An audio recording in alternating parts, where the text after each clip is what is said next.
Portland officials are calling for an independent investigation into the shooting. And until that's completed, they say they want ICE to stop all their operations in the city. The man and the woman who were shot by federal agents yesterday were taken to the hospital. Their conditions are unknown. DHS says U.S. Border Patrol agents were doing a targeted vehicle stop and that the passenger and the driver were linked to Tren de Aragua. They say when the agents identified themselves, the driver tried to run them over, prompting one officer to fire defensive shots. The car drove away. Here's the 911 dispatch call of the shooting. Police are en route.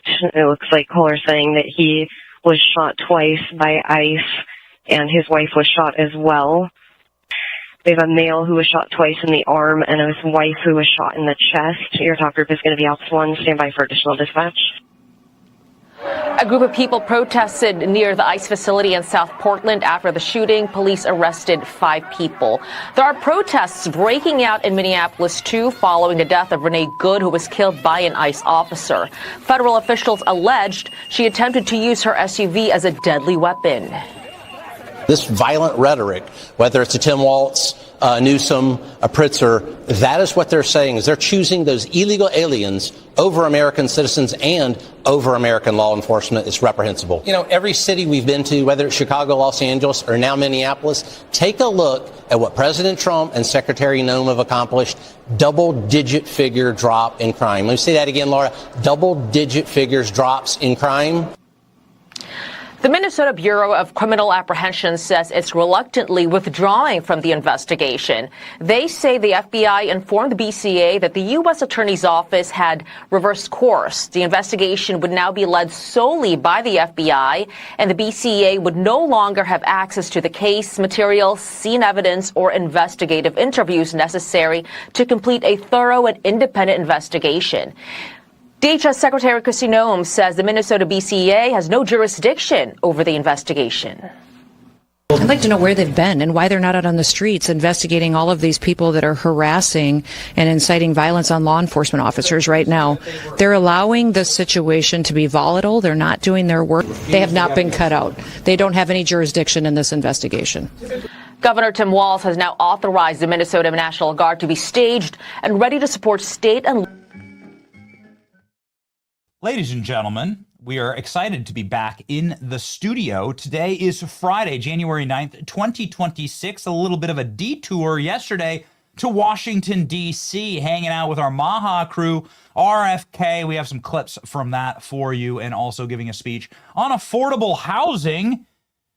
Well, I got to tell you, man, we are winning in 2026. The first week of January is always the longest week of the year, and this has been no exception. What a week we have had. We're going to round it out with another horrifying story of ICE agents getting run over by Tren de Aragua, Venezuelan gangbangers. ICE agents fighting for their lives, having to discharge their weapons once again, this time in Portland. Will Portland burn? That is the question. What is happening in Minneapolis? A full update there. And then the Supreme Court will be releasing opinions live during the show. What will some of those opinions include? Well, potentially striking down President Trump's tariffs. A lot of the odds are that that's going to happen. And then also potentially getting rid of transgender exemptions in Title IX. So ruling strongly against transgenderism, effectively saying men are men and women are women. So that will happen live during the show. Our best in production team is staffed and stocked and on standby, refreshed after a little day's break yesterday. Although we did cover J.D. Vance's incredible emergency press conference, we'll have clips from that to round out the show. Nick Sotor will be joining our show live from somewhere. ALX, let me know, where will Nick be today? Is he in L.A. or is he in Minneapolis? It'd be neat to see something on the ground from either of those locations. Senator Ron Johnson will join the show, the great senator from the state of Wisconsin. We're going to try and encourage him to go find fraud in his state. He's one of the lions of the Senate, though, and is doing a great job. We look forward to doing a great job on the show.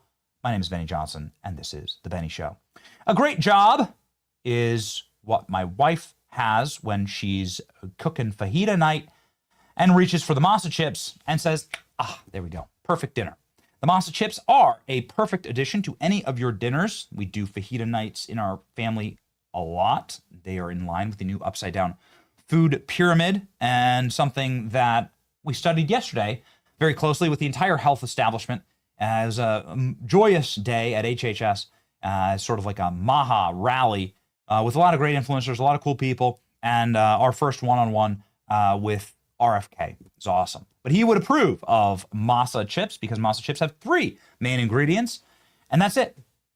You flip around a bag of Doritos, there's like 5,900 ingredients. None of them you can pronounce, and all of them are sludge from the sewers of China.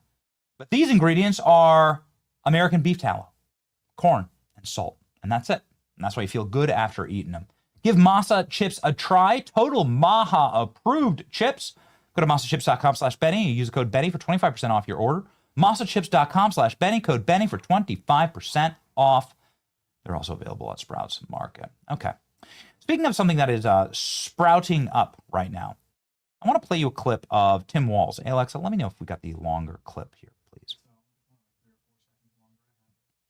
Okay. Cool. I want to load a clip of Tim Walz because I want to talk about the moment that we're facing as a country. I want to talk about, and as Klein loads that up, maybe we just go through like the day at HHS. I forget. Why not? Let's do the sweet and the sour. Okay, we'll start with the sweet. Yesterday we were at HHS. I was there with my wife, Nurse Kate. It was a big Maha Day. Eat real food. They just flipped the food pyramid. We have the brand new food pyramid to show you. It is again Nurse Kate approved, and we also have this a wonderful time with the secretary. He actually showed us around the building. We were able to see his offices, which were very, very cool. He has a Charlie Kirk memorial in his office, which is also very, very cool. We could load up some of these clips and make sure that we're ready to just chat through why we didn't have a show yesterday. I also gave a speech about housing at America First Policy Institute. We'll post that interview later today. But here we go. Let's go through some of the top line just really quickly because RFK is without question the single most consequential and successful HHS secretary in the history of America. They should just demolish the building after he walks out. They should just explode behind him, peacefully with nobody in it, because he's done such an excellent job in resetting the framing of what the government is here to do. And I loved this commentary from him yesterday. RFK, please pop up that photo. Thank you. RFK saying, listen, we are a democracy. I am not here to force you to do anything. I can't. I'm the government, and people have always had the freedom to do whatever. They can make their own choices in this country. But I'm here as the government to set the guidelines, to say this is what you should do, to take the knowledge and the power and the weight and the force of the federal government and say this is what you should be trying to do in order for the best outcomes in your life. You shouldn't be eating the food pyramid. No, your entire life shouldn't be a bunch of Wonder Bread. The entire base of the food pyramid is eat as much Wonder Bread as possible, the old one, right? The base of the old food pyramid, the old food pyramid is trash. And they are resetting the table. And by the way, what's really important about all of this is that what flows from this, Klein's loading up the old pyramid versus the new pyramid right now. What flows from this is guidelines for school lunches, for what our men and women can eat inside of the military. I mean, look at how trash this old food pyramid was. This is garbage. Look at this. The old food pyramid. Eat as much white Wonder Bread as possible. Then you should eat some Kraft singles. Then, as an afterthought, you should eat some chicken, but only with a bunch of seed oils. This is the dumbest thing. This is what leads to obesity rates that are twice the rest of the world and a bunch of people dying in their 60s from heart attacks. This is the worst possible. I mean, I guess there's other really bad diets, but look at how much ultra processed food's on this. This isn't really even my lane. I'm just saying that as I'm raising my own kids, I don't want kids to be obese. You want to see fat kids running around? You never saw that a couple of years ago. 20, 30 years ago, you never saw that. Try and find a fat kid in E.T., you can't find it. the truffle shuffle in the Goonies is really funny, you know, because you never really saw stuff like that. But now it's like every other kid has diabetes when they're in grade school. It's because of this. And this is how the school lunches are made. School lunches are made like this. And you've trained these kids to eat like trash. So the new food pyramid does the opposite. The new food pyramid, which, can you get the actual, please get the actual graphic that the HHS has been using. It's all over the place. The new food pyramid is not only inverted in order to show absolutely no connection to the old, because the old was so flawed, but it is actually the way that I eat every single day, and hopefully the way that you eat, because this is what the government should do. It should project what is good for you, not force you to do anything. Out are the forced vaccine mandates from HHS. In is the framing of what healthy actually looks like. And healthy doesn't look like your 9-year-old having diabetes and a heart attack on the jungle gym. This is what healthy looks like.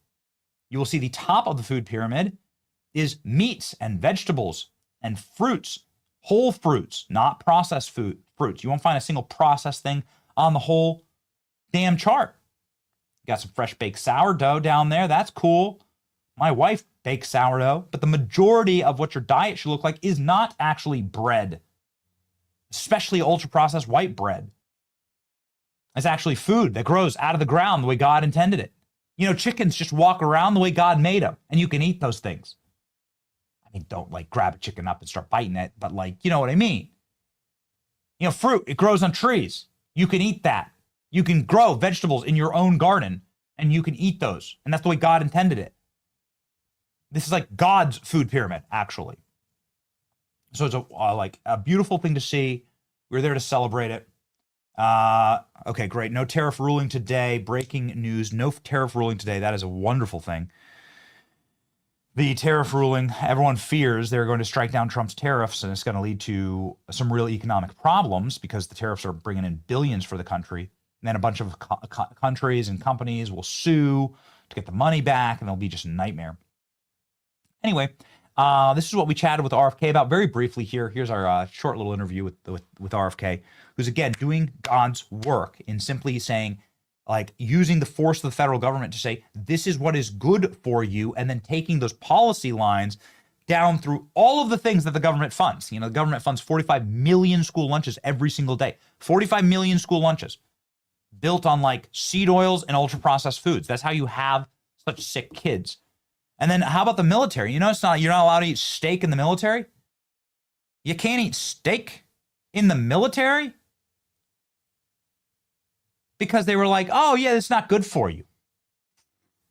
It's like nothing better for you, especially if your job is going and fighting battles, going and yeeting communist dictators, black bagging them and throwing them back a helicopter, flying them to New York and frog trotting them through communist New York.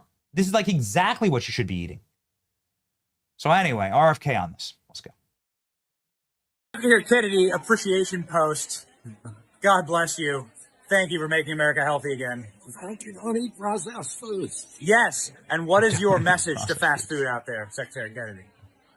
Stay away from it. It's poison. Yes. And what about to new mothers when it comes to these tough decisions about vaccinations of their children? Do your own research. Last thing. Flipping the food pyramid. It was upside down the whole time. I saw it on South Park. Yeah. You finally got it. That's South Park. South Park fixed the food pyramid. Thank you, Secretary. You only get a little bit of time. I mean, he did walk us around, but it would have been rude to be sitting there like filming him the whole time. And we did get a tour of his office, which was awesome. I don't know. ALX is telling me we can't actually play the reference there, the South Park reference. So that's fine. But there is a funny troll.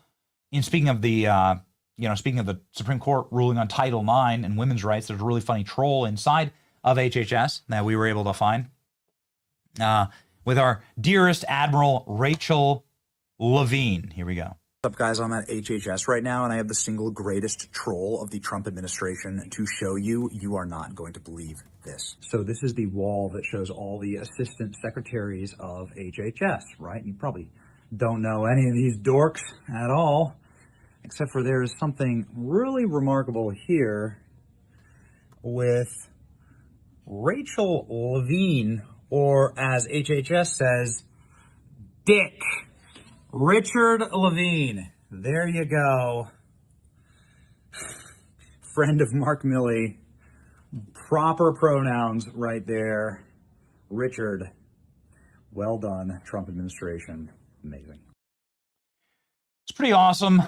There was also a clip from inside of RFK's office. Here it is, Klein.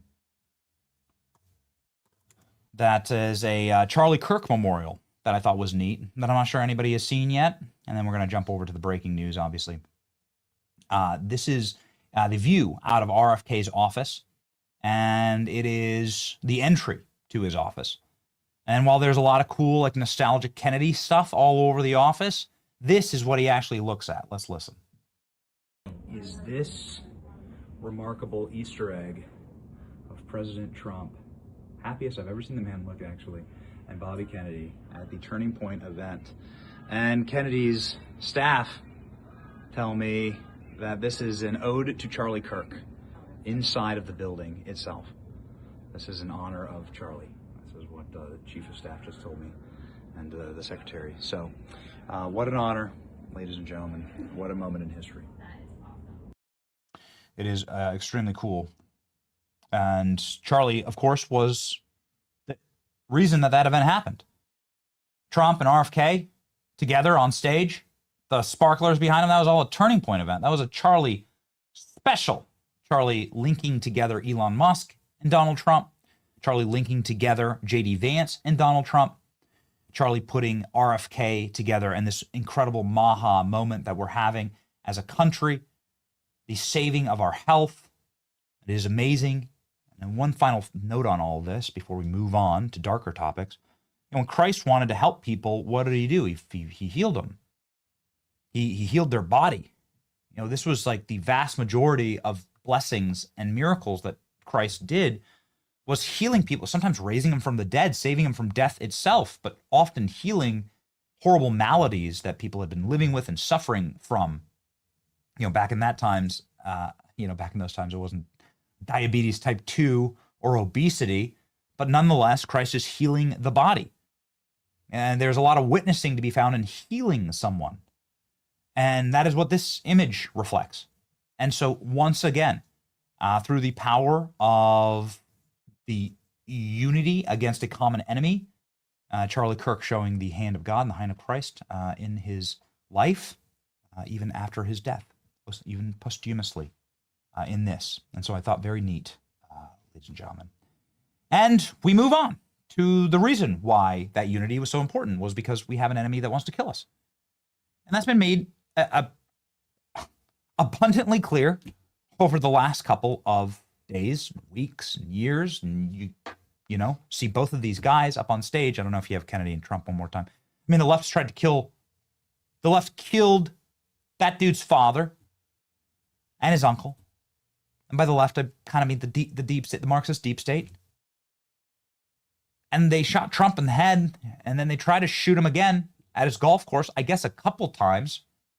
Remember how the FBI found a deer stand in Palm Beach outside of Trump's golf course just a few weeks ago? How many assassination attempts had there really been on Trump's life? Well, we don't know. We know they killed Charlie. We know they constantly attack conservatives.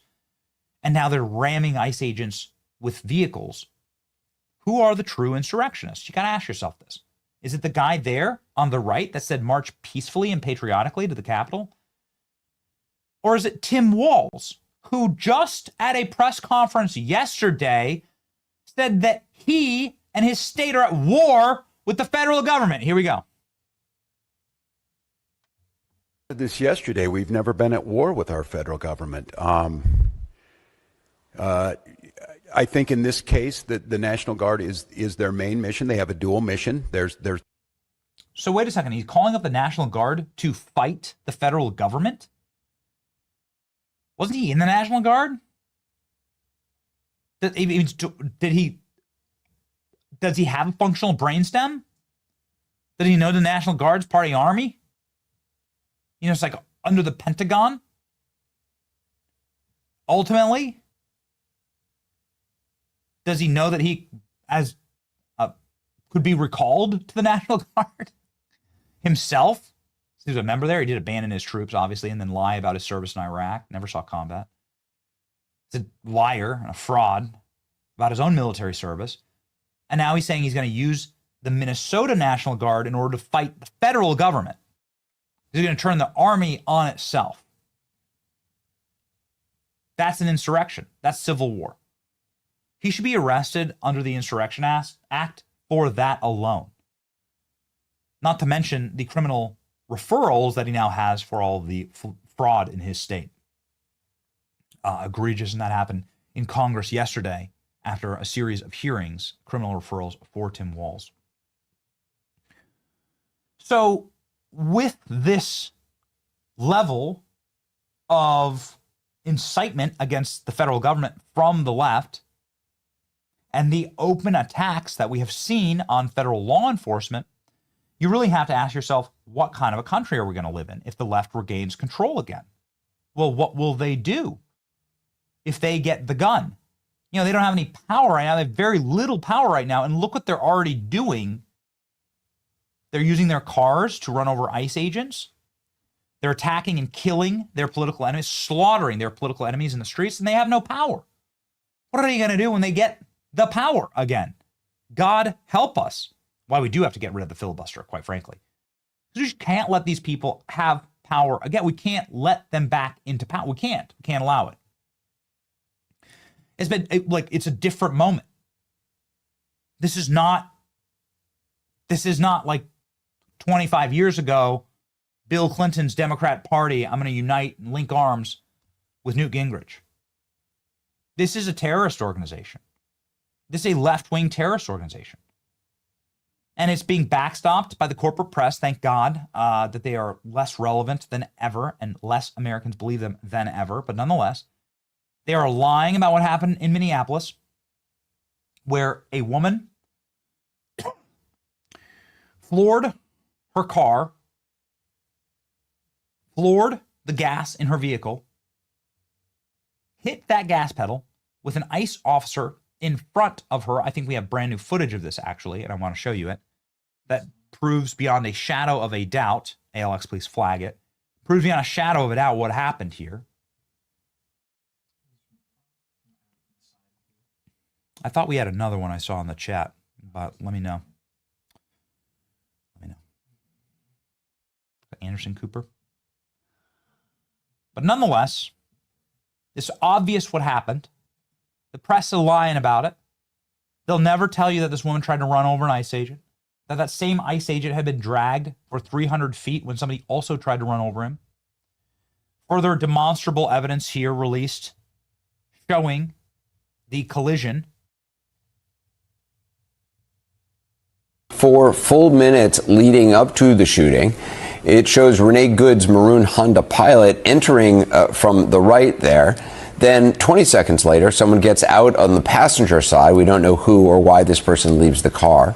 We then see her turn and pull perpendicular across the street, seeming to block the way. Yes. But as you see here, leaving room for vehicles to pass by her on either side. Finally, there is this new angle of the federal officer who shot her. He arrives. Another federal SUV pulls up. As the ICE officer briefly goes back to his car, then he returns, and with another agent grabbing at her door, the federal officer who shot her, he leaving room for vehicles to pass by her on either side. Finally, there is this new angle of the federal officer who shot her. He arrives. Another federal SUV. So look at so you have two guys on the side, and then you have one guy passing in front. And it was a little hard because that's just the way these Ring cameras or security cameras are. They're not 4K. They're 1080p. Pulls up. You can see here an officer right in front of her vehicle, passing right in front of her vehicle. Right there. He's walking in front of her headlight. And there he is standing in front of her headlights right now. Officer briefly goes back to his car, then then you can see. Now you can see the full effect. Now you can see the full mow down. That officer is lucky to be alive. What is to be done with people who are wantonly fomenting the civil war in this country? It's a fake party. It's not real. It can't survive without USAID funding. I posted this morning, and it's true. The reason why Minneapolis hasn't burned to the ground, to ash, has been because Elon Musk cut USAID and destroyed that organization, gutted it, disemboweled it, burned it to cinders, torched it to the ground, and USAID now can no longer pay protesters in order to burn down our American cities. This is an incredible victory for the Trump administration. And this is why Minneapolis is still standing. But what is to be done? You know, you can defund, obviously, they're foot soldiers.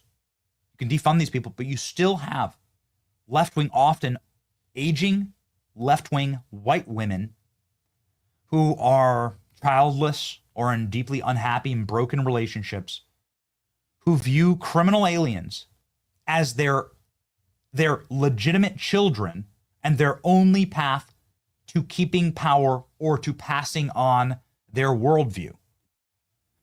Just because you don't have kids or just because you choose alternative lifestyles doesn't mean that you lose the instinct to mother. It just means you're going to pass that instinct on to something else. You're going to find some inanimate objects. There are women who have like fake babies that like look lifelike and they like treat them like real babies. They're like, there's that. There are women who like baby their husbands, their dink husbands. And then those women like then pour what was meant, that love that was meant for a child, into a dog or a cat, poopsiekins. And that's how they work. And then when they realize that they're a dead limb on their family tree, and that their ideology, which is really what having children is about, is the passing on of your faith, your spirit, your worldview. Your genetics also a strong driver of that, but it's really about like that, imparting future generations with your worldview. They realize they can't do that. They see Turning Point flipping the youth right wing, and the entire youth like breaking out of the mind virus and the programming. They go psychotic. And then they project that love that was meant for their own biological child on a bunch of criminal aliens. That they would go die for them. You're only supposed to ever like die for your own children. Like give your life for your own children. I am ready at any second of the day to die for my family. I will die for my family. I hear a bump in the night. I am armed and I am ready to go. And I am downstairs. Happens all the time. That just is what it is. But I am not ready to die for some, 68 IQ point of 68 Somali off the boat who doesn't speak English, who is incompatible with Western civilization, is a fraudulent pirate who's here to rob my children's future. They're actually here to harm my children. No. In fact, I want punishment for you. I want you to be put in prison or deported. I'm not going to die for you. You are harming my children. Something has gone so effed up. Something's gone so haywire with the left that left-wing women, often childless, over-medicated, high off their asses on SSRIs and blue and on propaganda, are out here willing to die for sub-Saharan Somalis that wouldn't even swerve if they were standing in the road, that don't care about them, that absolutely, if they had full power, would ensure that their worldview was eradicated because these people practice Sharia law. They wear burqas. Do you understand this? Do you understand what Somali men would do to you? Left-wing white women, women all across, left-wing white women all across Europe are finding that out in mass. It's awful. Multiculturalism has failed. Society hangs in the brink by a thread. And the person trying to cut that thread is the unhappy, over-medicated, childless, left-wing, aging, liberal woman, postmenopausal, who is somehow inexplicably willing to attack her own government and die for the 68 IQ Somali who's not even aware of her existence. And as soon as the fraud funnels dry up here, will immediately decamp back to some other country where there can be a parasite. No, they are not your neighbors. And that's what's been wrong in Minneapolis, in Portland, in these sunken places. It's what's led to this moment where the leaders are talking civil war, which is what Tim Walz is talking right now. And where the route of choice for those who are either defending or those who are criminal aliens are using their cars as weapons to try and kill ICE agents. We saw this in Portland yesterday. So yesterday, two federal agents shot at Tren de Aragua gangbangers. They weaponized their car to try and run them over. U.S. Customs and Border Patrol agents shot at two alleged Tren de Aragua gangbangers. This is a deadly and demonic Venezuela gang. Federal agents involved in the shooting in Portland came just one day after Immigration and Customs Enforcement gunned down an anti-ICE activist, Renee Good, in Minnesota. Also, there is a lie about Renee Good that she's somehow just like a working class mom that was just in the wrong place at the wrong time. That is a factually, totally, and completely inaccurate. That is a lie. She is a trained and paid agitator who spent her livelong days literally living and dying in order to attack ICE. This is what she did professionally. The agents identified themselves, the vehicle occupants, and the driver allegedly tried to mow them down. DHS spokesperson said the shootings were non-fatal. Nonetheless, these are two criminal aliens that do not belong in this country and need to be shipped home back to Venezuela. Police said a man and a woman were found with gunshot wounds at a specific intersection in Portland. Police said the shooting unfolded about 3 miles away, so they were able to drive 3 miles with gunshot wounds. Officers applied a tourniquet to the pair. No doubt that the illegal aliens will be treated far better than any ICE agent. There is no doubt that the left would have preferred the ICE agents get run over. I wouldn't have preferred anybody get shot. I just want people deported. And I want the left-wing activists to seek spiritual and mental help. Maybe they could do that with bond charge. You know, here in Minnesota, you get no sunlight in the wintertime. And that's bad for you. That's part of the reason, actually, why I moved down to Florida, is because you get ample red light, sunlight throughout the year. But up in the north, and there's hundreds of millions of Americans who live in climates that, you just don't see the sunlight. But even if you do, if you work inside of a black box like me all day, you don't get enough red light. That's where Bond Charge comes in. It's a holistic wellness brand that has a huge range of evidence-based products to optimize your life. And I've been noticing some, lack of energy lately, a little bit of like okay, Christmas break, New Year, let's get up and go. And that red light face mask that they have sent me has made a real difference. It helps me relax. It helps with razor burn. You can see I have shaved off my beard. I know. Who's happy about that? The chat's happy? All right. Well, my wife was unhappy, and that's all that matters. I want baby number 5, and so this is part of the job. What you gonna do, right? I am a man after all, and I swore an oath before God. So this is what we're gonna do. Bond Charge's red light face mask helps you with razor burn, plenty of right now. 10 to 20 minutes each day. You'll feel great. You'll feel euphoric afterwards. Ready for, I use mine right before going to bed. Go to bondcharge.com/Benny and use the coupon code Benny. Save 15% at BONCHARGE.com/Benny. Use the code Benny. Save 15% today. Ladies and gentlemen, we have joining our program right now, one of the best journalists in America, a man who we kept having on our program, boy, back in Lahaina, back in Hawaii, far before this whole trend of independent journalism skyrocketed and took off in a way that is very exciting to us. But one of the granddaddies of them all, the great Nick Sotor, joins our show live now.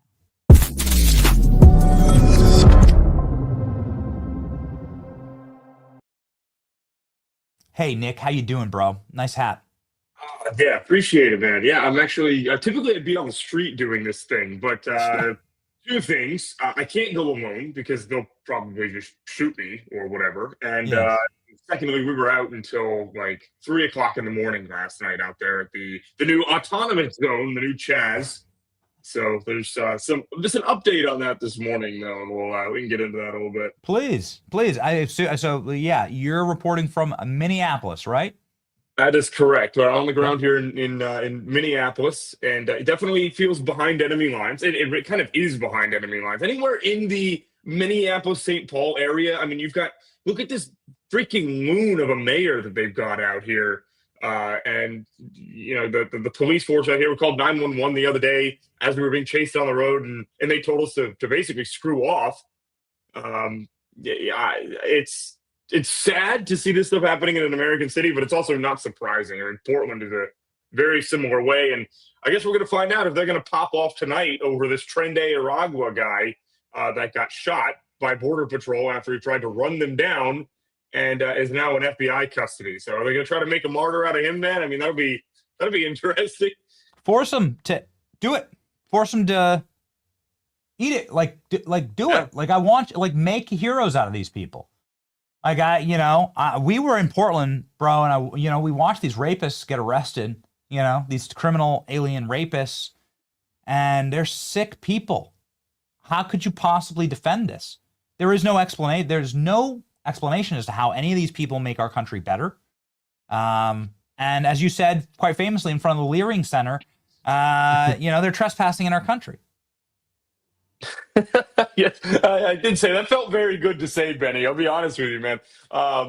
And I don't know if you saw this. Bovino last night was going around arresting people in front of the Leering Center. Just I've been waiting for this day for a week and a half now, and he went around. And they're going to do more operations in what we call Little Mogadishu.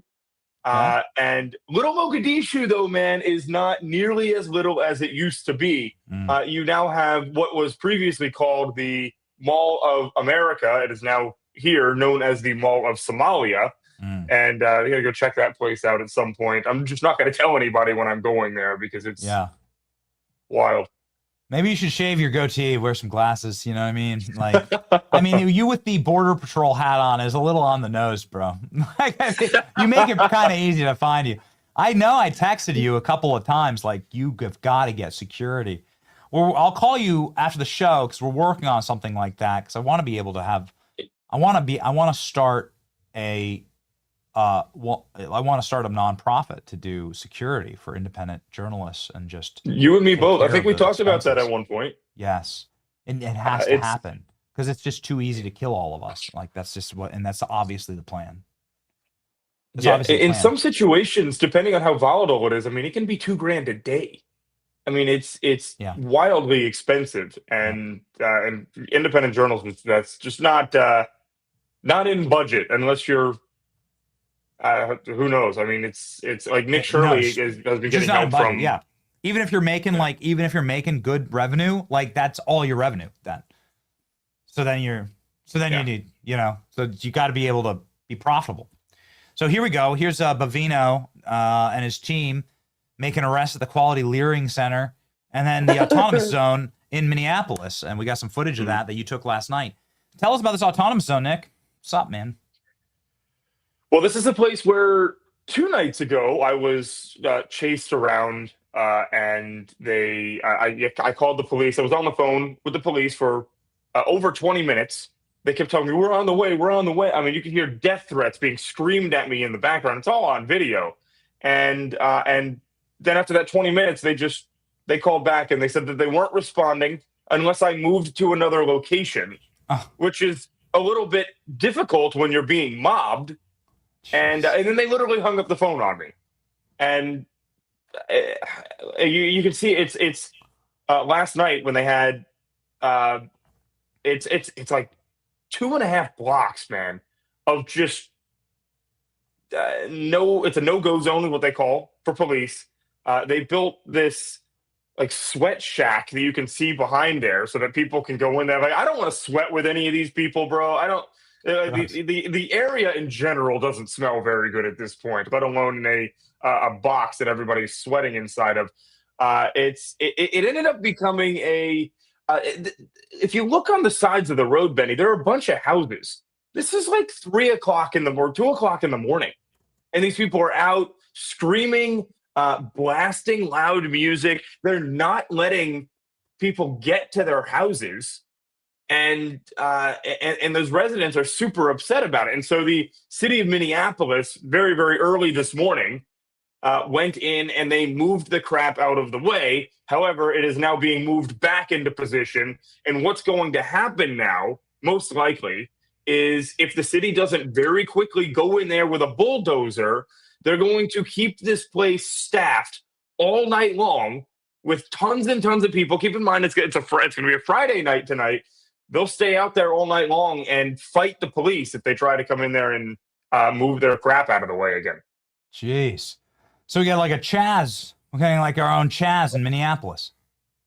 Yeah, and I mean, you remember what happened up in Chaz, right? It was famous for failed communism, death. I don't know if I could say the R word on YouTube, but you know what it is. Yeah.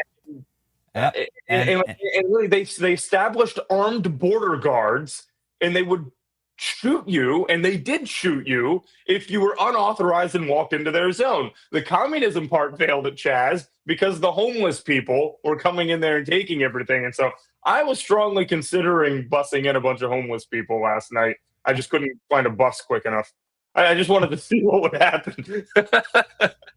So I got a question for you, because I thought that Minneapolis would be burned to cinders at this point. But I believe that USAID getting cut and all the NGOs losing their funding has actually stopped a considerable amount of the funding of domestic terrorism in our nation. Have you seen that, Nick?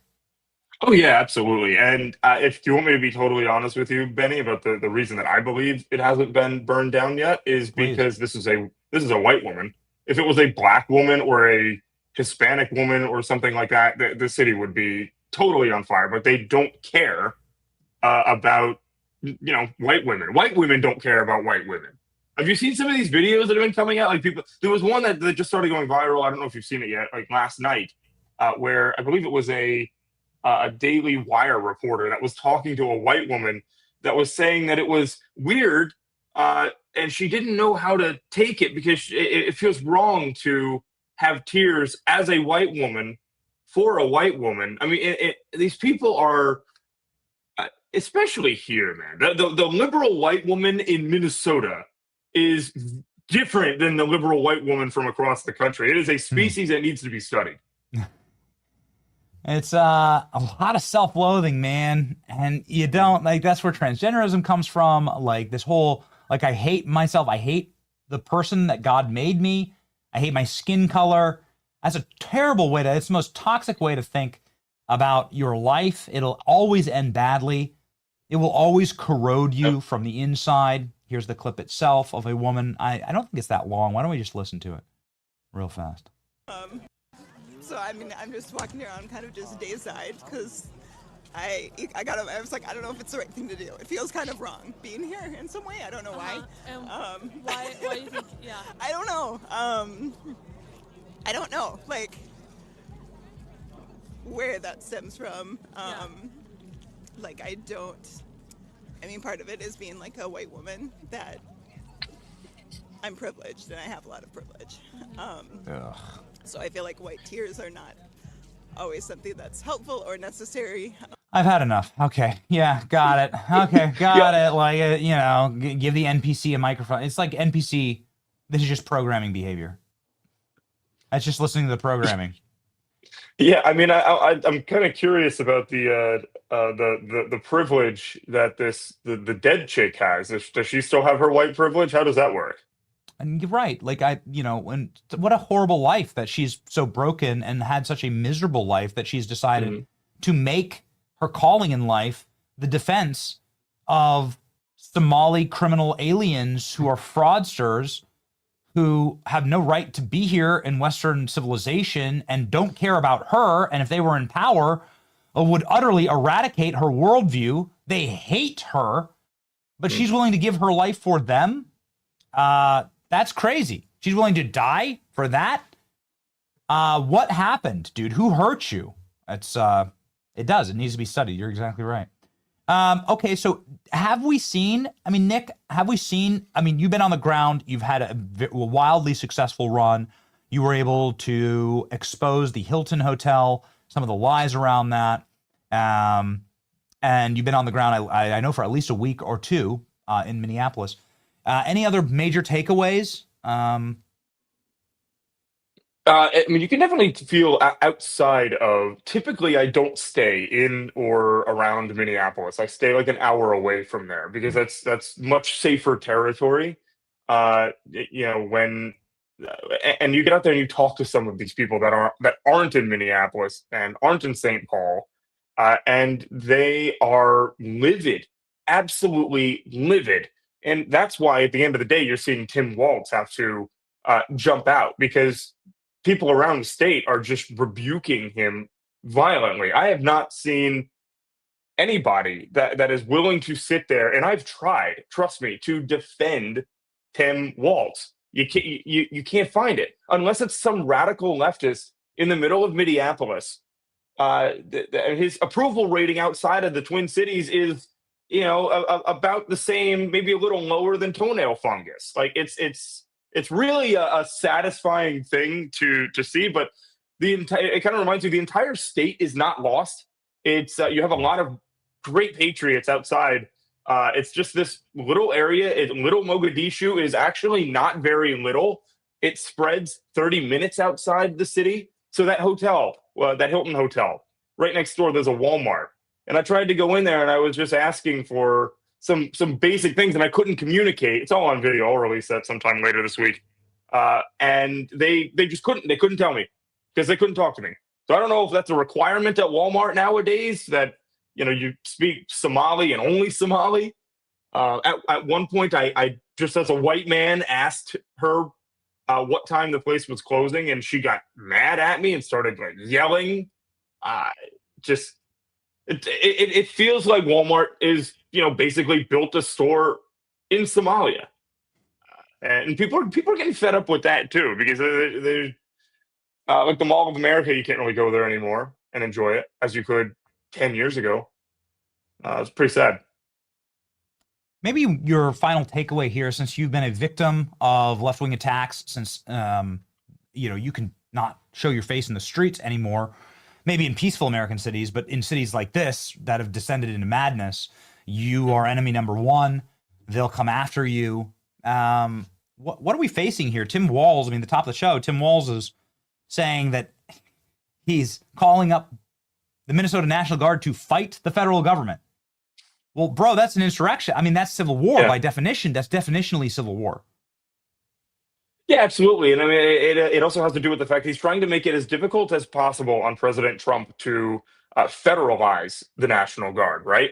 Because what he would do, Tim Walz would say, no, I'm already handling it. I've already authorized them myself. And then he'd go to one of these activist judges and get an injunction against Trump real quick to stop him from taking over the Minnesota National Guard. So, that's part of the tactic here as well. And when tonight, likely, I would say something is probably going to end up happening. It is the weekend. If you remember the George Floyd riots, those happened like 3 days after George Floyd OD'd in the street. But fingers crossed on it, man. But Tim Walz is not going to come to your help. He's not going to come to my help if somebody like me is on the street. I know there are other people like sort of similar to me that are now out here, thank God. When the first few nights I was out here, man, I was alone. Totally alone. It was driving me crazy. And that's why I was making those angry posts on X about, no support. Like nobody else is out here. Like the left, man, they're so good at mobilizing immediately. Their backers are right there, ready to go. And they have strength in numbers. We have the numbers. We just don't have the people that are willing to put their money where their mouth is. That's right. Strength in numbers. We don't have the strength. That's exactly right. Let's work on fixing this, Nick. I know that we've been trying to do it for a while, and I would like to fix this problem and give people an opportunity to be able to fund security and to be able to fund this journalism, which is, of course, like what people have done throughout all time. Like there have been people who believe in journalistic missions, and these are the kind of missions that actually save the country. And this is something that we have to build. We have to build it. Yeah, I'll call you today, Benny, I will just say the most important part that I want to highlight for the audience, that's why independent journalists in this situation, especially, is so important, is because as soon as it gets a tiny bit dicey out there in the streets, legacy media packs up. They're gone. You're not going to see the crime, the fires, anything. And if you do, you're going to have CNN saying that it's mostly peaceful and lying to your face. And so that's where we're important. That's why it's important that we're out there and that, somebody is there to like watch our back, because these people, if they know the cops aren't coming, they have no problem hurting you. Yeah. Yes.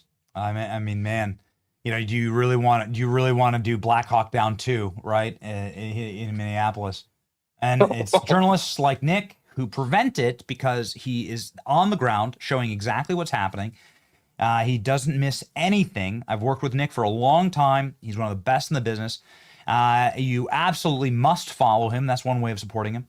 And then we're going to come up with other ways to make sure that we support and keep alive our independent journalists who are saving the country. Godspeed, Nick. You're the man, Benny. Appreciate you. See you, bro.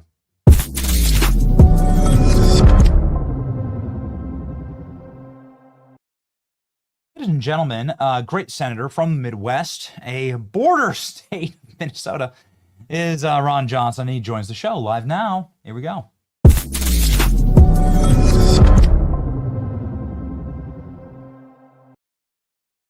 Senator, thank you so much for being back on the program. Are you a little worried that there could be some contagion if Minneapolis falls and if riots happen there?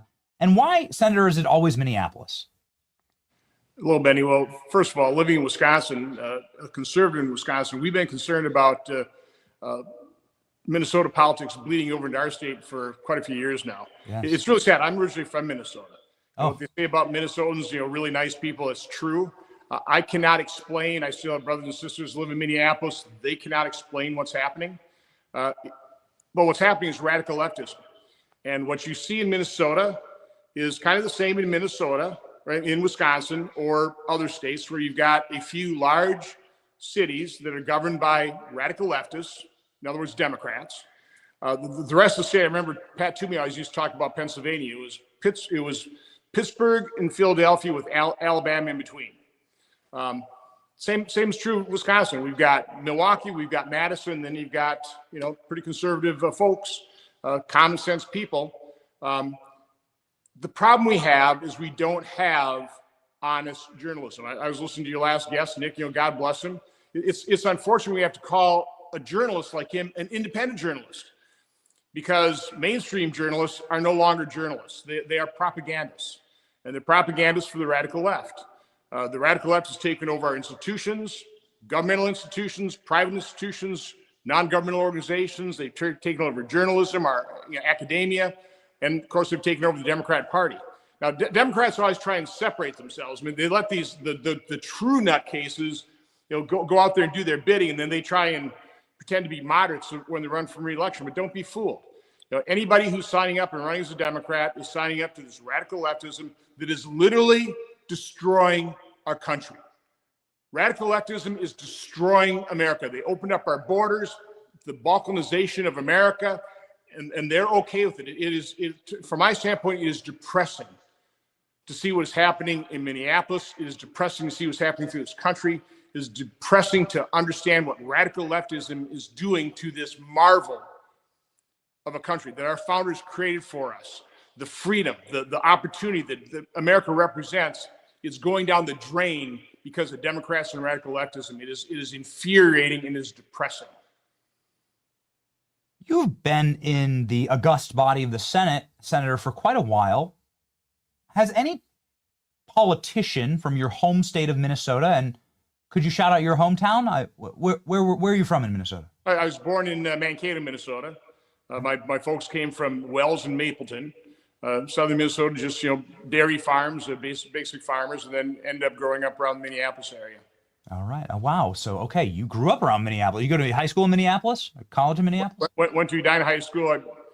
I didn't finish my senior year. I skipped my senior year, went to the University of Minnesota. So I graduated from the University of Minnesota as well. But then I chose to live in Wisconsin. I escaped before it went crazy. Smart move. So, not trying to cause any contention, obviously, with any Badger fans out there.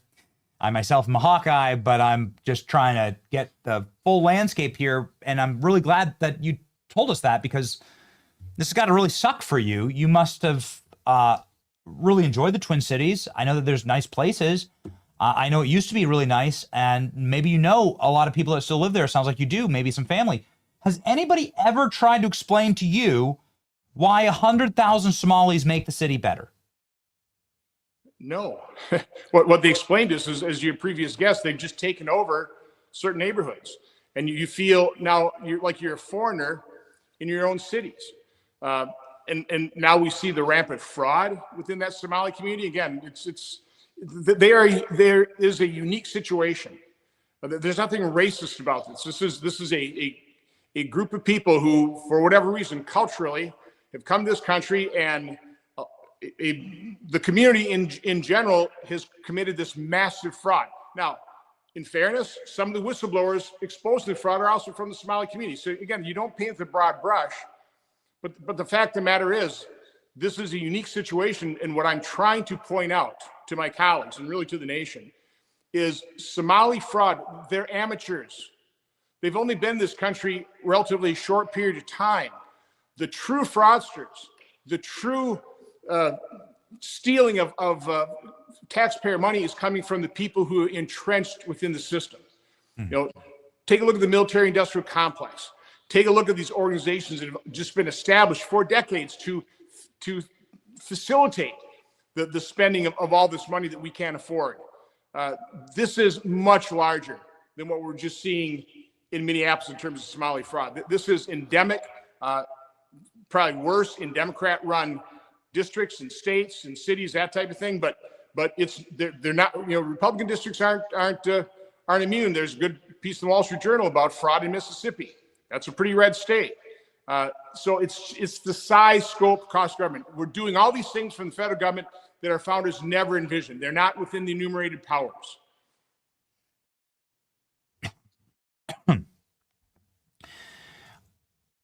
You talk about the systems, and the stealing of the money from the Somalis is low-grade fraud. This is not Lex Luthor stuff, as J.D. Vance said. You have to assume that there was someone inside of the governor's office, somebody inside of the superstructure of the Farmer and Labor Party, the Democrat Party in Minneapolis, that was facilitating this. It defies logic that people could come here, low IQ people could come here from sub-Saharan prehistoric cultures and then learn the American tax code in such a sophisticated way that they were able to defraud billions of dollars and do so without being intercepted or found out. And we have multiple whistleblowers that were before the House yesterday saying, yes, the government knew about it. We even have a criminal referral for Tim Walz. Would you join in that criminal referral? Do you believe that Tim Walz has committed a crime here? Again, I'm not an attorney. I'm not a prosecutor. I do know they've got an audio of Keith Ellison. Seems like he was certainly in on the grift as well. So no, I mean, the Minnesota officials, they had a Office of Legislative Auditor report come out in March 2019, 2 months after Tim Walz took office, lays this out. the lead investigator in his memo says that the investigators figure there's probably about 50% of the $217 million spent on this child care program was fraud. 50%. So no, this was well known. The politicians knew it. They looked the other way. To the extent that they're actually complicit in it, buying votes with it. Obviously they knew that the Somalis voted pretty much in a block, so they did everything they could to keep them on their side. Looking the other way at the massive fraud is probably one of the ways they got their votes. Do you believe that Minnesota is a red state and that this level of fraud is also applied to the election theft or fraudulent ballots? We've seen that pretty roundly demonstrated with the loose rules in Minnesota, like the vouching system, same-day voter registration, and so on. No, without a doubt. I mean, the welfare system is literally set up to make people dependent on government and to make them vote for people who want to grow government. I mean, that was really FDR's masterstroke as a politician. He'll start spending money federally for states so you can get elected, get those electoral votes from those particular states. It worked marvelously well. And it's just continued to be built on. The whole open borders was all about flooding millions of people into this country.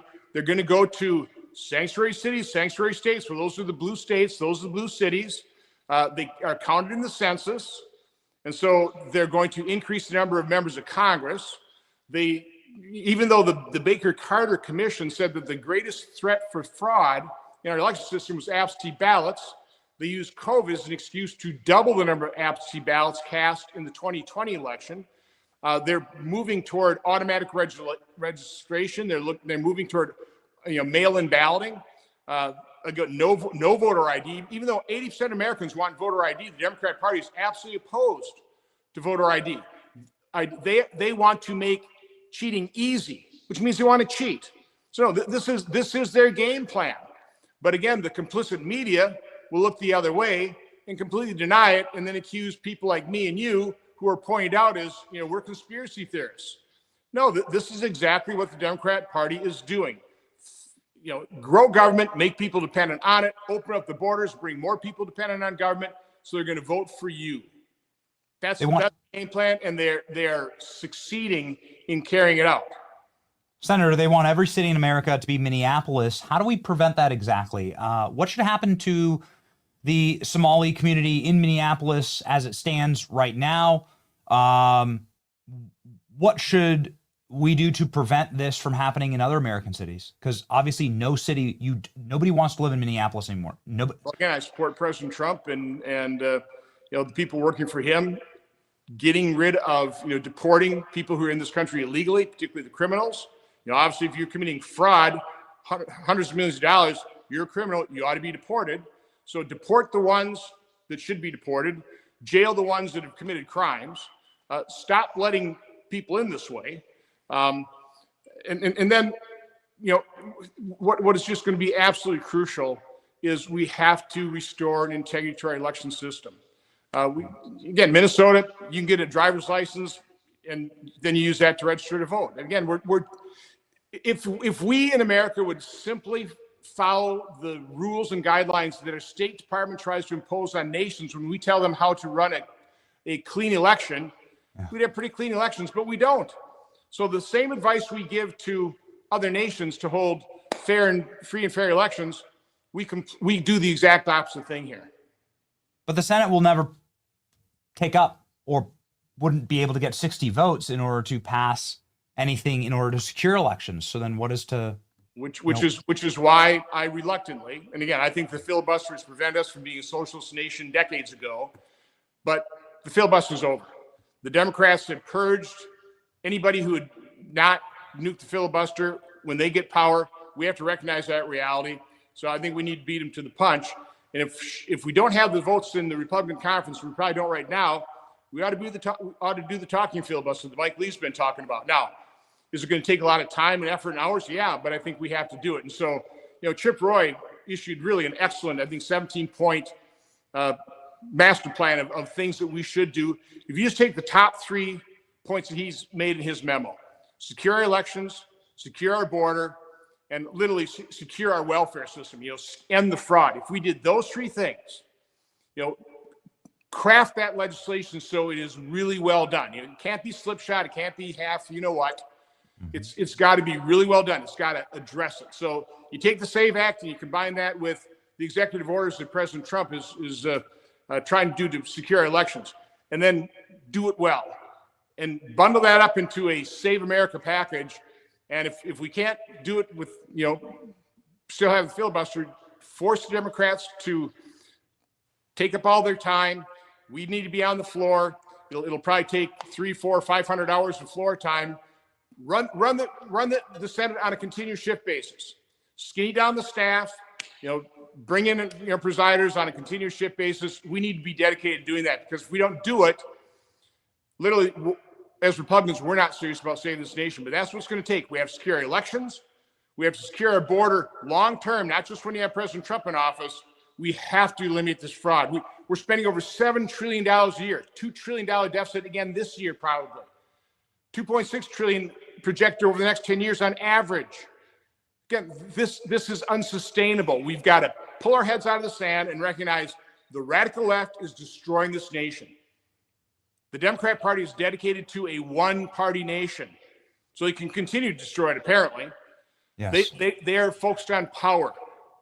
We have to save this nation, and I'm sorry, the filibuster, it worked for a while. It's not in the Constitution. It's a rule we post on ourselves. It's a rule that worked when there was comedy, when there was respect within the Senate, but that's been thrown out the window. It's the Democrats that have broken every norm. It's the Democrats that are pressing for a one-party nation. We got to recognize the Democrat Party, radical left, they're at war with us. This is just a standard political debate. The radical left is at war with conservatives, with Republicans, with people who value what our founders valued: freedom and liberty, a free market competitive system. That's not what they want. They want big government. They want socialism. They want to be able to control your life. Look at how well that has worked around the world when it's been imposed on people. Look at Venezuela. Venezuela's an oil-rich nation. They should be the shining star of the Southern Hemisphere, the Western Hemisphere.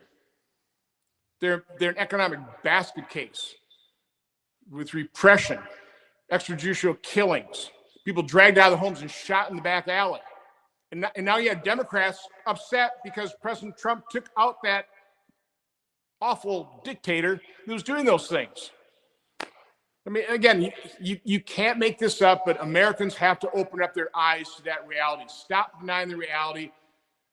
Stop relying on the mainstream media. They're not going to bring in the news. They're not going to bring in the truth. It's going to be people like Nick Shirley and other independent journalists, investigatory journalists like John Solomon, Shale Atkinson. I mean, we have so few of them nowadays, conveying that to the American people. The good news is you have alternate media. You've got podcasts like yours. More and more people are listening to them. The $64,000 question is, are there enough? Are there enough Americans paying attention with their eyes open, not believing what the mainstream media is telling them, but really understanding the danger, the peril that our nation is in? Our nation is in peril. If you don't believe that, open up your eyes. You have to open up your eyes. And again, if you know it, talk to everybody you know. Let them know. I've got my brothers and sisters still in Minnesota. We have a very active text chain. We're sharing these videos. We'll share this. My appearance on your show. That'll be spread around. That's how this works. Don't hold this information yourself. Share it. Spread it. Get energized. Understand. Time's running out. We don't have much more time. If the radical left continues to win elections, if these Democrats continue to pull the wool over the Americans' eyes, here's every time I hear, this is a moderate Democrat, this is a more moderate person they elect this government. No, they're part of the Democrat Party. The Democrat Party's been completely taken over by the radical left, and the radical left is destructive in every instance, in every country, every nation. Every time it's tried, it destroys nations. It destroys societies. That's what's happening right now in America. It has very quickly after that heartfelt plea, we know that you believe these things. You're one of the greatest vampire hunters in the Senate. You've been able to find so many dark truths out about the deep state, the FBI, the Biden administration. Will Tim Walz come before your committee? Do you think that there will be an investigation into the fraud? You sit on a couple of very important committees. Will you look into this? Absolutely. We met with one of the Minnesota legislators yesterday, talked to her about exactly the kind of cooperation, what subpoenas that she can issue that we can do it for. So no, absolutely. But again, I want to make sure that we open up our aperture, and yeah, we're going to investigate this. I mean, the Department of Justice is on this case now. They have the capability to investigate and to prosecute. You know, my capability of investigation is actually quite limited. I've got a pretty small staff, and it's a target-rich environment, so I've got to prioritize things. I want to open up the aperture and take a look at what happened in Minneapolis and expand that to, okay, that's not the only place it's happening. It might be uniquely egregious in Minneapolis, but take a look at every last one of these programs, figure out exactly how it was defrauded, and now start looking around the nation. And like I said, you know, the Wall Street Journal, a great article, fraud in the red state of Mississippi, you know, that they knew about what's being done about that. So unfortunately, again, in Washington, D.C., it's a bubble. It's an alternate universe. Most people serving there are just whistling by the graveyard. You know, again, I was a pretty lonely voice during the debate under reconciliation about returning to a reasonable pre-pandemic level of spending. We made some progress, but not nearly enough. And if you really want to get to the bottom of it, if you're going to actually solve this problem, you have to reduce the size, the scope, and the cost of government. Yes. You keep shoveling money out the doors. I mean, it blows me away. I've got colleagues that want to extend the enhanced subsidies on Obamacare. I mean, in doing that, you just, okay, you're okay with the $30 billion worth of fraud because of the no premium policies, apparently, huh? You're not okay with just allowing the vast majority, 22 of the 24 million people, just to revert to Obamacare subsidies? You're going to be afraid of the political whiplash because Democrats are lying, like pretending like people are not going to get subsidies. No, they're going to get the same subsidies they had under Obama. They're just not going to be bumped up by a couple of percent. So no, I mean, I could go on, I could rant forever. My frustration level is high. I would say nobody can out frustrate me, but I'm going to keep fighting on it. And yeah, we're going to investigate the Minnesota situation, but I want to expand that, and I want to shine a spotlight and expose the corruption, the fraud across the federal government, because we have to. We're mortgaging our kids' future. It's immoral. It's wrong. It's got to stop. Sounds like some of your colleagues in the Senate graduated from the Quality Learning Center, and yeah, maybe they should go back to school.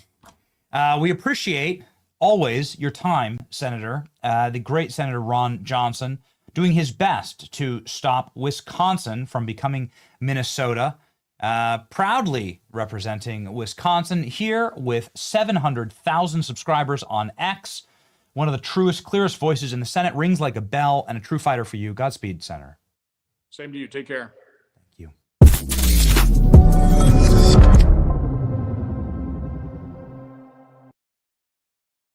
Ooh, ladies and gentlemen, we did just leave Washington, D.C. We had a number of exciting meetings. We will be traveling with the Trump administration next week, exposing fraud in California. It's going to be an exciting time. Please, if you have tips about fraud in California, write our tip line. That would be fraud@bennyjohnson.com, fraud@bennyjohnson.com. Thousands of emails. We are running down all of the tips.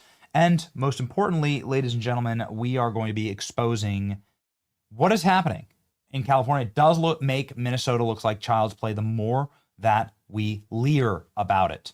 California used to be known as the Golden State. No longer. It is a smoldering pile of rubble. But gold is at all-time highs. You should buy gold with Advantage Gold. My friends at Advantage Gold can set you up with physical gold and silver. Remember, paper can just be fluttered away. Gold and silver hold their actual value. It is physical value. Gold sits in my safe, and it should sit in yours. Ladies and gentlemen, you should not continue to trust a broken system. And you can see here after the senator's heartfelt plea how broken the system is, in fact. Multi-trillion-dollar deficits every single year. It's unsustainable.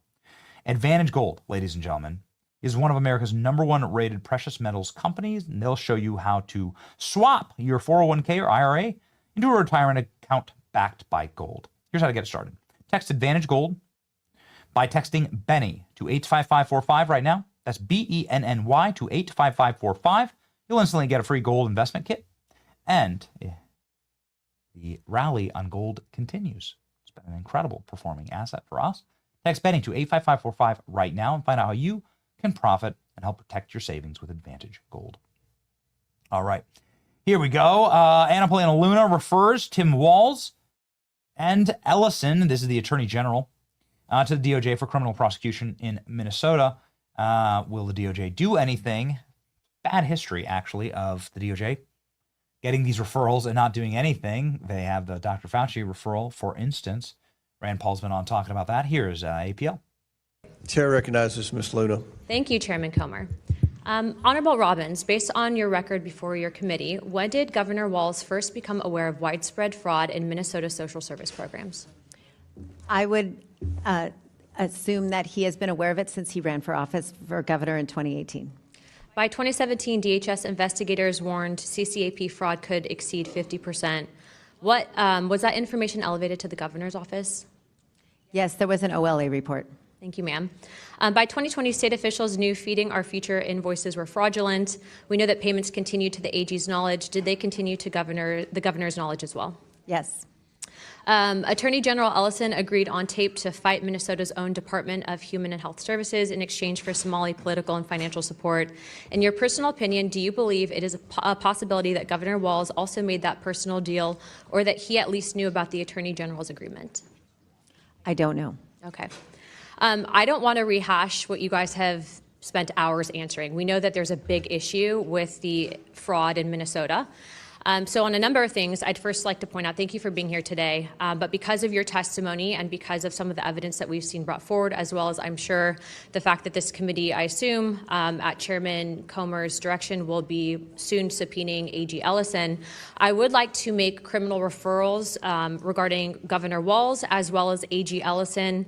As you know, U.S. Code 371 and U.S. Code 2, which deals with criminalized conspiracies to defraud the United States and establishes liability for individuals who knowingly aid or abet the commission of federal offense, includes willful blindness or deliberate inaction where duties to act exist. So I will be referring them later on today. Ladies and gentlemen, the referrals have gone to the DOJ. As James Comer has said in a recent podcast and on our program, he is very frustrated with the DOJ for their lack of action on these referrals. So we'll pray for this one, as Anna Paulina Luna sent criminal referrals to the Department of Justice, Governor Tim Walz, and Attorney General alleged involvement in obstructing federal oversight of the state's recently exposed fraud scandal. Separate letters addressed to Bondi. Luna made her case that the two state officials should be subject to criminal investigations and prosecution for violating federal law. One of the cited law criminalizes conspiracies to defraud the United States, and another establishes criminal liability for those who aid and abet federal offenses. The Congresswoman announced the DOJ confirmed receipt of the criminal referrals, and here we go. Roundy round. Time is a flat circle. We'll see what happens.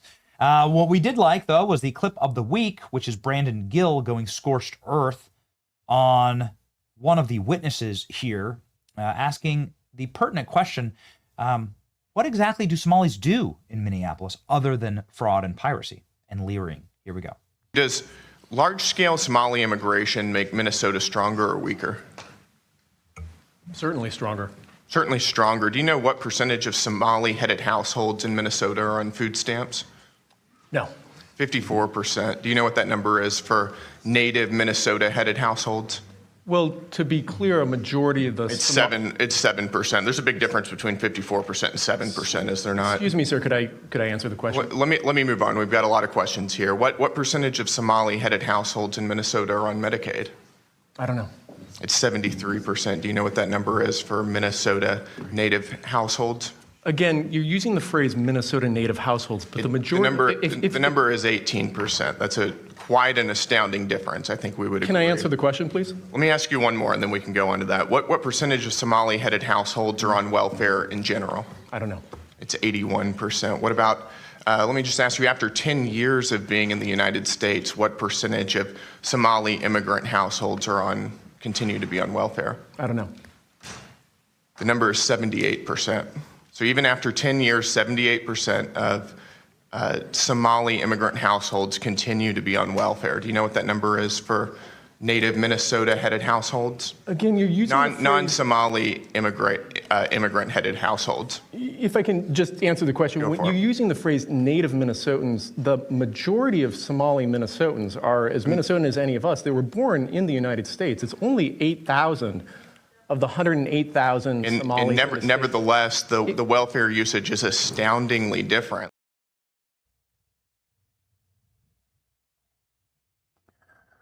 A healthy body wouldn't import a parasite. You wouldn't knowingly give yourself COVID or tapeworm. You don't want that.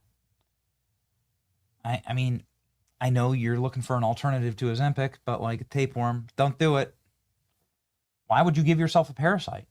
Why would you knowingly import a population that is going to go on welfare? That is antithetical to every theory of immigration, to every possible argument for immigration. You're bringing in people to make your country worse. You're bringing in people to, even if they're doing just legal welfare, you have to ask yourself the question, like, wait a second, Americans whose grandparents built this country, died for this country, they can't afford childcare, they can't afford groceries, they can't afford gas, they can't afford a home. But a Somali, fresh off the boat with a 68 IQ, from a tribe in sub-Saharan Africa that practices Sharia law, child brides, and inbreeding, they get free federal housing, food stamps, free child care, even though none of the meals exist, none of the children exist. And the houses that they're purchasing are actually luxury houses around the world. As we have proven on this program, the Somali fraudsters have bought luxurious resorts and mansions with what they've stolen from America. They take the welfare dollars that we give them and then they wire it immediately out of the country. Somali bag men going in and out of the Minneapolis airport with bags full of cash, $350,000, $1 million stuffed into suitcases, leaving the country. What kind of a racket are we running? So the government sends someone welfare, and then that same person immediately wires the welfare amount out of the country. What is that? We should wire them out of the country, the entire population. They are the ones who should be wired out of the country. There are some cultures that are utterly and totally incongruent, incompatible with Western civilization. Somali culture is one of those cultures. It is indefensible. The only purpose for its existence is the destruction of the city of Minneapolis, which used to be a perfectly fine, clean, profitable, nice to live in city, for the purposes of permanent control of the state of Minnesota by the Democrat Party. That is the only explanation. And it has been atrocious for the people who live there. Ladies and gentlemen, I know that we have sent a couple of Christmas ornaments to Minnesota. I watched closely as the orders came pouring in this Christmas season, and we just want to say thank you for your support of the program, the show. We make literally nothing on these Christmas ornaments. We sell them for $5. That's pretty much the production cost. But we sold 50,000 plus of these ornaments again this year. And we just want to say thank you to our partner in that, in Shopify. This is how we were able to ship so many of these ornaments. We do not, we don't run a massive shipping operation here. We trust our friends at Shopify to have the back end set up so these processes work smoothly and that these processes work efficiently and everybody got their ornaments by Christmas. It was a bit of a problem last year. Now with full Shopify integration, we are changing the game. Millions of businesses use Shopify as a tool. Ladies and gentlemen, you should be one of them. You can accelerate your content creation in your store. You can get started with your own design studio and get the help that you need, making sure that you are writing descriptions and getting your items that you wish to sell out there with expert, best in the world class expertise that is there on hand to help you out. Shopify has helped us out greatly this Christmas season. Turn your big business idea into with Shopify on your side. Ka-ching! Sign up for your $1 per month trial. Start selling on Shopify.com/Benny. Go to Shopify.com/Benny. Shopify.com/Benny today. Okay, let's do some good news. Good News Friday. We used to do Good News Friday. Now it's Free for All Friday, Good News Friday, whatever. We're going to end our week. Again, this has been a brutal week. I don't know why there's been so much news packed into this week. Trump just chose violence. And it looks like he's not done with Venezuela or with the axis of evil around the world. Iran seems to be crumbling. I'm not sure exactly what this will mean long term. I don't support us going to war in the Middle East, ever. I don't support us going to war with Venezuela either. But nonetheless, Trump's wars are done before I wake up in the morning, and I wake up really early. This morning I was up at 4 a.m. It's a great time to have a bunch of work to get done. Get up early in the morning. Get it done before the sun rises. If you have a workout to do, get that done too, because then that's a bunch of stuff that you've accomplished before the rest of the country even has their hot coffee going. That is the way to live your life. Trump's wars are done even before that. You wake up and it's like, oh, we won the war. I didn't even have time to get pissed off about it. Okay. Maybe that'll happen in Iran. I'm not sure. Iran's supreme leader threatens Trump and predicts arrogant U.S. president will be overthrown as he blames him for huge anti-regime protests. Ladies and gentlemen, there are massive protests around Iran right now. There's an internet blackout, but there's a lot of clips that are still getting out. Apparently, the regime is losing cities, big cities, to anti-regime protests, and they're losing control of the nation itself. Iran's supreme leader, Ayatollah Khomeini, on Friday insisted that the Islamic Republic would not back down in the face of protests after the biggest rallies yet in almost a 2-week movement that's sparked by anger over rising cost of living, chanting slogans including "death to the dictator," that's a new one, and setting fire to official buildings. Crowds of people opposed to the clerical establishment marched through major cities late Thursday.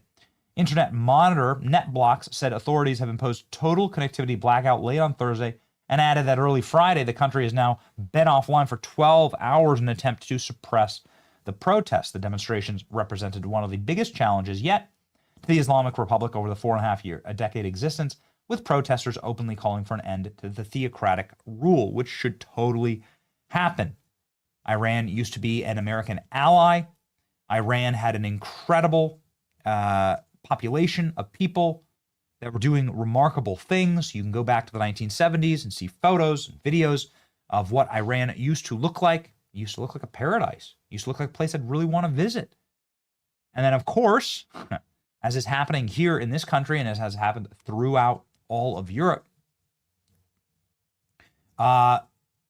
this is the result of radical Islam taking over your country, plundering it, plunging it into the Dark Ages. They took a first or second world society and then destroyed it piece by piece, and now it is in ruins. Here are some of the images that have been, I guess, smuggled out of Iran of the protesters taking to the streets. And we totally support this. I mean, this is like, you got to support this kind of stuff. And I think, as many other powers in the Mideast have proven, there's a better way. There's a better way for the societies of the Middle East to be organized and structured. And so, wherever you're looking to, I'm not going to sit here and obviously simp for the Middle East. I don't want to live there. I don't want to go there. I don't want to buy a house there. But Iran is the worst actor in the entire region, without a doubt, and is the darkest place in the entire region. And so I fully support the overthrow of the regime and the dictator, and the overthrow of extremist radical Sharia law in Iran, for something that would more reflect what they had, for the last couple hundred years in Iran, which was a very forward-looking society, and a society that, of course, wasn't committing vengeful acts of terrorism all throughout the region that killed some of our brothers and sisters here in America. The vast majority of lives lost in Afghanistan and in Iraq, those are stupid wars anyway, but they were lost because of Iranians. Iranian bombs, Iranian munitions, Iranian roadside bombs and IEDs, killing our boys and sending them home in body bags. This is Iran. They are bloodthirsty and evil, and I am in total favor of that country being liberated without any American boots on the ground, but probably with some American meddling. Okay, here we go. Speaking of American meddling, Greenland. Let's go, ladies and gentlemen. Polymarket has a poll. What will happen to Greenland?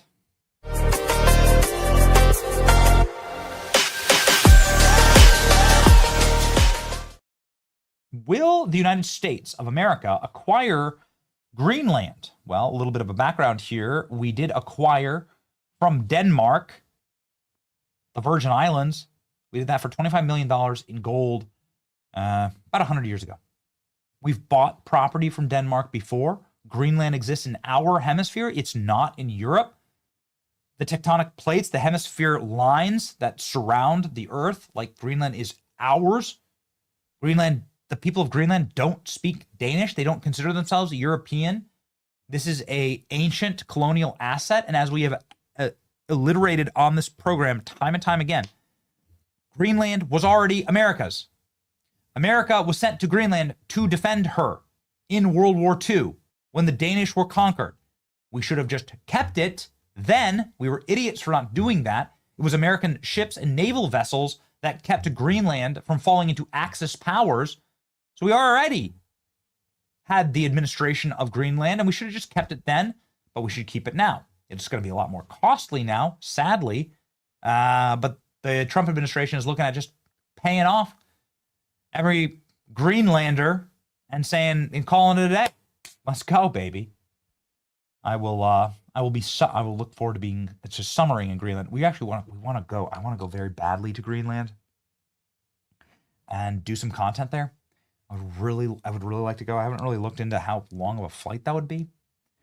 I asked Eric Trump to take me on Trump Force One. We'll see if that happens.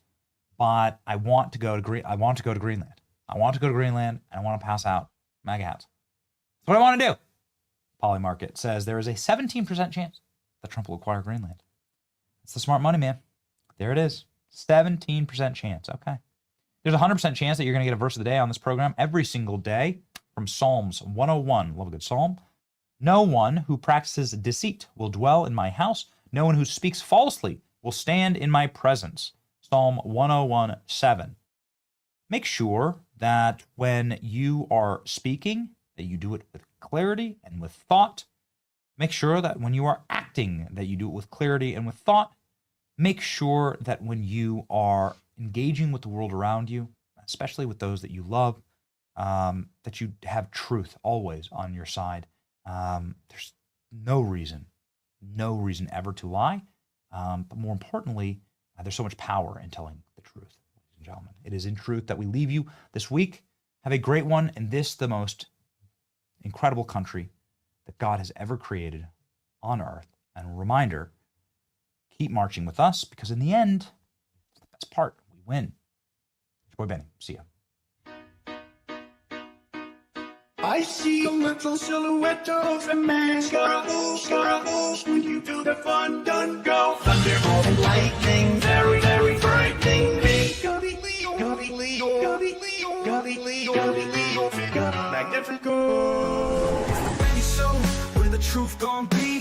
Faith and freedom on your TV screen. Stand up strong, battle through the night. The Benny Show's here, bringing liberty to light. From the speeches to debates, Benny sharp like a blade. Cutting through the lies, watch the truth cascade. With the warrior's heart, this man never fades. You know it's prime time when Benny invades. From saving the nation to stories untold, the Benny Show's a storm, see the truth unfold. Stay in the loop, let freedom take hold. Salting all the libs, soul never sold. It's the Benny Show, where the truth gon' be. Faith and freedom on your TV screen. Stand up strong, battle through the night. The Benny Show's here, bringing liberty to light. Liberty to light. Bringing liberty to light. Liberty to light. Bringing liberty to life. From the speeches to debates, Benny sharp like a blade. Cutting through the lies, watch the truth cascade. With the warrior's heart, this man never fades. You know it's prime time when Benny invades. From saving the nation to stories untold, the Benny Show's a storm, see the truth unfold.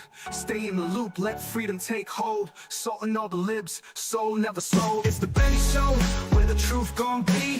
Faith and freedom on your TV screen. Stand up strong, battle through the night. The Benny Show's here, bringing liberty to light. Bringing liberty to light. Bringing liberty to light. Bringing liberty to light. Bringing liberty to light.